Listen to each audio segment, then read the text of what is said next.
In the opening chapters of the Bible, just before the story of Noah and the Great Flood, there is a passage so strange, so unsettling, that for centuries, many have chosen to simply ignore it. It's a brief, 4-verse account of a cosmic crime, a story of divine beings descending from the heavens, consumed by lust for human women and fathering a race of hybrid giants that corrupted the entire world. These beings were known as the Nephilim. Who were they? Were they merely a mythological detail, or does their story hold a deeper truth about the nature of evil and the reason for the Great Flood? This isn't just a strange tale. It is the Bible's own story of a rebellion that went far beyond the Garden of Eden. A story of forbidden knowledge, cosmic warfare, and a world so broken that God decided he had to wash it all away. Let's investigate one of Scripture's most profound and disturbing mysteries. The story appears in Genesis chapter 6, and it begins like this. When man began to multiply on the face of the land and daughters were born to them, the sons of God saw that the daughters of man were attractive, and they took, as their wives, any they chose. Let's pause here, because these first 2 verses contain the seed of the entire mystery. Who exactly are the sons of God? For thousands of years, this has been the subject of intense debate. One interpretation, which became popular much later in church history, is the Sethite view.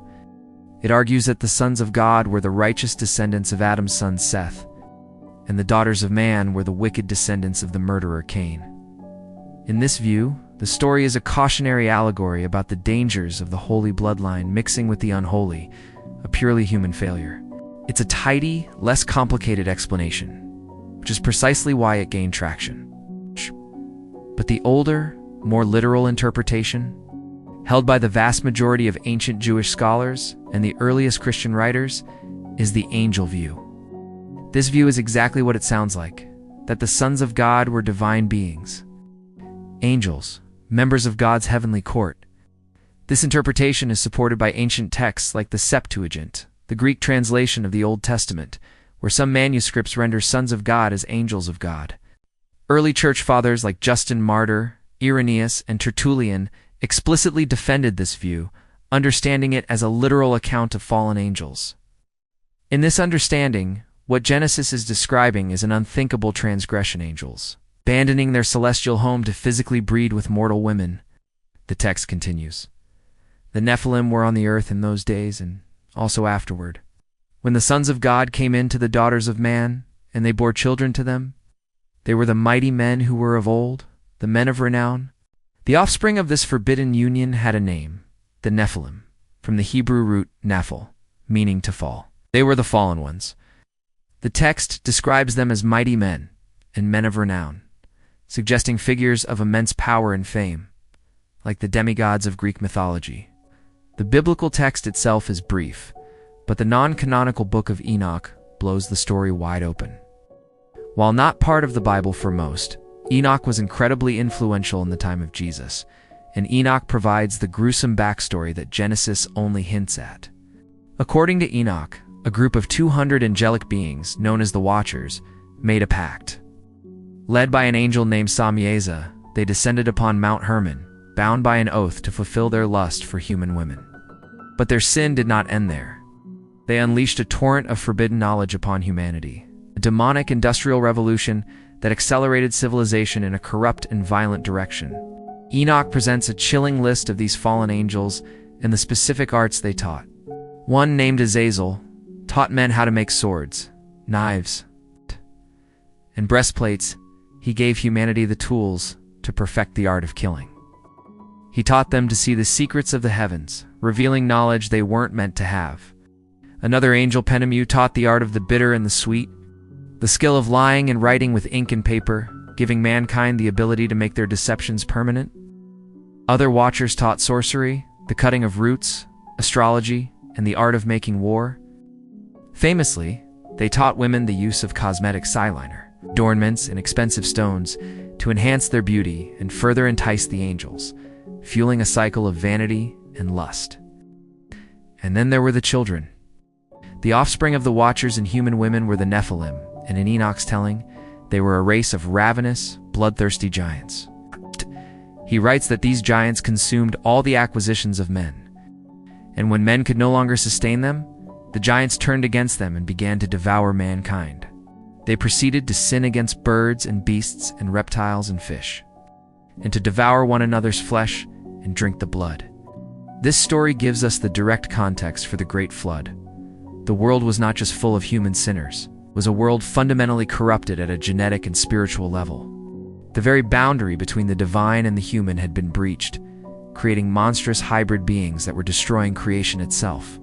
Seen in this light, the flood becomes more than a punishment for human misbehavior. It was an act of cosmic surgery, a painful but necessary cleansing required to excise this unnatural corruption from God, its creation, and to preserve the pure human lineage through which the Messiah would one day come. Now, if this all sounds like a strange, forgotten myth, you may be shocked to learn how seriously the writers of the New Testament took it. The ideas from Enoch were part of their worldview. In the short letter of Jude, we find two direct references. First, Jude writes of the angels who did not keep their positions of authority, but abandoned their proper dwelling. These he has kept in darkness, bound with everlasting chains for judgment on the great day. This is a clear reference to the fate of the watchers, as described in the Book of Enoch. Then, just a few verses later, Jude quotes Enoch directly, saying, "Enoch, the seventh from Adam, prophesied about them. See? The Lord is coming with thousands upon thousands of his holy ones to judge everyone." This is a direct quote from Enoch chapter 1, verse 9. The Apostle Peter makes a similar reference in his second letter. He speaks of God not sparing angels when they sinned, but sent them to hell, ... The Greek word he uses for hell here is Tartarus, a term from Greek mythology for the deepest, darkest pit of the abyss, reserved for condemned gods and titans. The apostles use this specific, powerful word to describe the unique prison of these fallen watcher angels. It shows how deeply this tradition informed their understanding of spiritual warfare. This raises a crucial question. Why would the apostles quote and reference a book that would later be excluded from the Bible? Because in their time, these ideas were not seen as fringe. The story of the Watchers and the Nephilim was a mainstream explanation for the origin of widespread evil and the existence of demons. This tradition also sheds light on other strange passages. He is described as being from Gath, one of the last cities of the Anakites, who are described in the Book of Numbers as descendants of the Nephilim. When the Israelite spies scouted the Promised Land, they came back in terror, saying, "We saw the Nephilim there. We seemed like grasshoppers in our own eyes." This reframes the story of David and Goliath. It's not just a boy fighting a big man. It's a final, symbolic victory of God's chosen king over the last remnants of this ancient, corrupting angelic rebellion. So why did this incredible story fade into obscurity? As the church grew and formalized its theology, theologians like St. Augustine in the 4th and 5th centuries began to favor the less literal, safer, Sethite interpretation. It avoided the messy theological questions about angels, procreating and reframed the story as a simpler allegory for human sinfulness. Over time, this view became dominant in the Western Church, and the Book of Enoch was set aside. Even today, the legacy of the Nephilim endures, not just in theology, but in our culture. The story of powerful, godlike beings breeding with humans to create a race of heroes or monsters is a foundational trope of fantasy and science fiction, from ancient myths to modern video games and comic books. It speaks to our deep fascination with the line between humanity and divinity. The story of the Nephilim serves as the dark prologue to the Great Flood. It's a testament to a time when the boundaries between heaven and earth were broken, a warning that some lines are not meant to be crossed, and that the desire for forbidden knowledge and forbidden pleasures can lead to a destruction so great that the only solution is to wash it all away and start again.